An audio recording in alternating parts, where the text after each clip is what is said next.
That is the फंडा of life. Success उन्हीं को मिलता है जो इस स्ट्रगल वाले मोमेंट से आगे निकलने की सोचता है।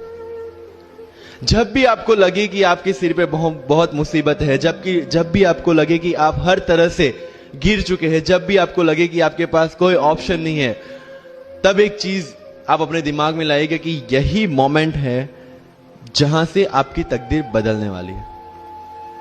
क्योंकि डायमंड जो होता है वो जितना ज्यादा घिसता है उतनी ज्यादा उसकी वैल्यू होती है। सोना जो होता है वो जितना ज्यादा तपता है उतनी उसकी वैल्यू होती है। अगर आप जिंदगी में तप रहे हैं, अगर आप जिंदगी में घिस रहे हैं, अगर आपको लग रहा है कि आप हर तरह से मुसीबतों में गिरे हुए हैं, तभी आपकी जो वैल्यू है वो बढ़ने वाली है। और यही मेरा एटीट्यूड रहा है। लोग बोलते हैं कि तुम्हारी फाइनेंशियल कंडीशन ठीक नहीं थी, पापा इलेक्ट्रिशियन थे, मम्मी हाउसवाइफ थी, डायमंड के कारखाने में काम करती थी, उसके बाद उन्होंने मैरिज में रोटियां बनाने का काम किया और उस तरह से मैं पढ़ा। लेकिन जब मुझे पूछा जाता है कि ऐसी कौन सी चीज है आपकी लाइफ में जो आप बदलना चाहते हो, एंड आई सेड नथिंग। क्योंकि अगर वो चीजें नहीं होती मेरी लाइफ में तो शायद आज आपके सामने मैं नहीं होता। तो अगर लाइफ में प्रॉब्लम्स है, अगर लाइफ में स्ट्रगल है, जैसे सर ने बोला है struggle is a part of life, and I strongly believe in that. क्योंकि अगर हम दिल्ली में थे, मेरे दोस्त के साथ में निकला बाहर घूमने, तो बोलता है यार ऐसी लाइफ चाहिए, कोई मगजमारी नहीं, आराम से बैठते पूरे दिन एसी वाले कमरे में, बहुत सारे पैसे है और कोई टेंशन नहीं, ऐसी लाइफ चाहिए मुझे। मेरे पास ऑप्शन है। बोलता क्या?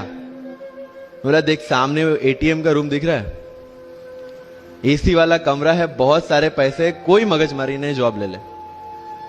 क्यों आईएएस आईपीएस में दिमाग खराब कर रहा है? अगर स्ट्रगल नहीं चाहिए तो you have to compromise with that life. जब भारत वर्ष का सपना चंद्रगुप्त ने देखा, चाणक्य ने देखा, और उस भारत वर्ष को बनाने के लिए जब ये संघर्ष जारी था, और तब नंद के राजा धनानंद की डॉटर दूरदराज से चंद्रगुप्त को प्यार हो जाता है, और जब चाणक्य उनको बोलते कि नहीं तुम्हें उससे दूर रहना है, और तब चंद्रगुप्त बोलता है आचार्य कभी कभी सोचता हूं कि जिंदगी में या ये भारत के सम्राट बनने के लिए इतना त्याग, इतना बलिदान ना देना होता तो। और तब चाणक्य रिप्लाई करते हैं तो हर कोई भारत का सम्राट होता। This is the fundamental rule of life. अगर आईएएस बनने के लिए, आईपीएस बनने के लिए सैक्रिफाइस करना नहीं पड़ेगा, अगर उसके लिए आपको त्याग नहीं करना पड़ेगा, तो आज पूरे इंडिया में हर घर में आपको आईएएस आईपीएस मिल जाएंगे। So when you are entering into this game of UPSC और MPSC, make sure that you have to sacrifice anything which will take you to your goal. लेकिन प्रॉब्लम यह है कि हमें टेंशन होती है, यार दोस्त की एंगेजमेंट है, उसकी बर्थडे पार्टी है, उसकी शादी है, अटेंड नहीं करूंगा तो बोलेगा मैं तेरी शादी में नहीं आऊंगा, एंड ऑल। लेकिन बिलीव मी, जब आप आईएएस बन जाओगे, वो सामने से याद दिलाएगा भाई इनविटेशन कार्ड नहीं भेजा तूने। समझ रहे हो? तो जो कुछ भी इसके लिए सेक्रीफाइस कर रहे हो, वो जब आप उस पोस्ट पे पहुंचोगे, सब कुछ वर्थ है, सब कुछ। मेरा इंटरव्यू था यूपीएससी का, मुझे एग्जैक्ट डेट याद है, 23 मार्च को मेरा इंटरव्यू था। 20 फरवरी को मुझे हॉस्पिटल में एडमिट किया गया क्योंकि मुझे इन्फेक्शन हो गया था बॉडी में, एंड बहुत हाई फीवर था, तो आईवी के अलावा कोई ऑप्शन नहीं था। 1 मार्च को ठीक होके मैंने सोचा चलो दिल्ली निकलते हैं। 2 मार्च को मैं दिल्ली पहुंचा। 3 मार्च को वापस से टॉन्सिलाइटिस का अटैक होने की वजह से फ्लाइट लेके वापस से पालनपुर, अहमदाबाद, अगेन हॉस्पिटलाइजेशन। 15 मार्च को I got relieved from the hospital. 16 मार्च को मैं दिल्ली पहुंचा, और 23 मार्च को I gave my UPSC interview. तो 1 महीने का हॉस्पिटलाइजेशन। उसके बाद जब दिमाग में ये था कि मेरे साथ जो लोग इंटरव्यू दे रहे हैं वो 1 महीने से प्रिपरेशन कर रहे हैं, एंड 1 महीने से मैं हॉस्पिटल में था, again I thought this is the moment to prove yourself. I went to the interview, और पूरे इंडिया में 2nd highest marks in interview. This is not to say कि मैंने कितना अचीवमेंट लिया, this is just to say UPSC is all about this. मैंने कोई preparation नहीं की थी यूपीएससी के लिए, इंटरव्यू के लिए, but again I scored good marks in interview, because UPSC सिर्फ आपका नॉलेज चेक नहीं करता, make it very clear in your mind. जैसे सर ने बोला, it's a game of wisdom. आपको पहले ऑफिसर बनना पड़ेगा यहां से। यूपीएससी का काम तो सिर्फ थप्पा लगाना है कि हाँ ये ऑफिसर बन गया। जितने भी आईएएस आईपीएस ऑफिसर्स को आप मिलोगे, you will realise this thing कि ऑफिसर वाली क्वालिटीज इसमें पहले से है।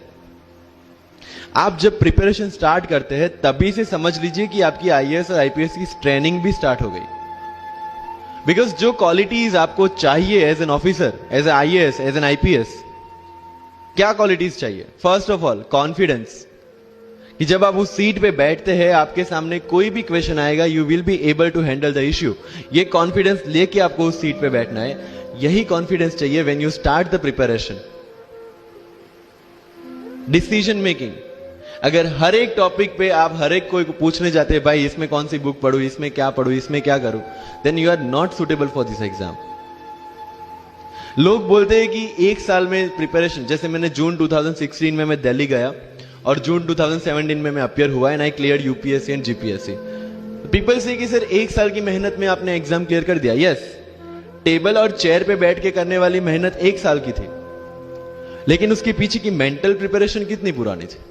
जब मैं प्राइमरी स्कूल में था तब सोचा था कि आईएएस बनना है, और तब से मेरी जो जर्नी है, तब से मेरा जो टेम्परामेंट है, तब से मेरा जो एटीट्यूड है, वो इसी डायरेक्शन में था। जब कॉलेज में था तब मैंने एनजीओ स्टार्ट किया। 3 एनजीओ से मैं जुड़ा था।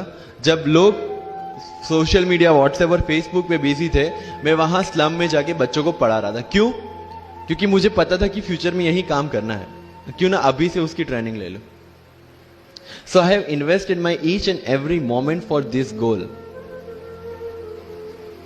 बिकॉज जो पर्सनालिटी टेस्ट लास्ट में यूपीएससी लेता है, इंटरव्यू नहीं है वो, we consider it as interrogation. Interview को इंट्रोगेशन लेके चलते हैं, वहां पे पूछताछ होगी नहीं।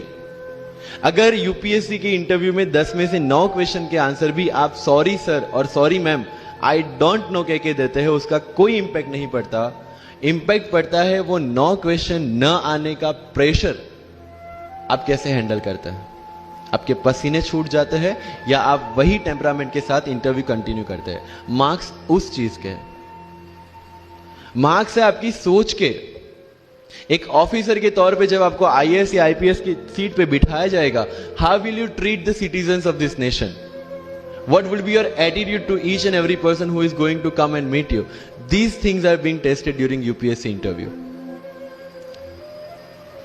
और इस सारी जर्नी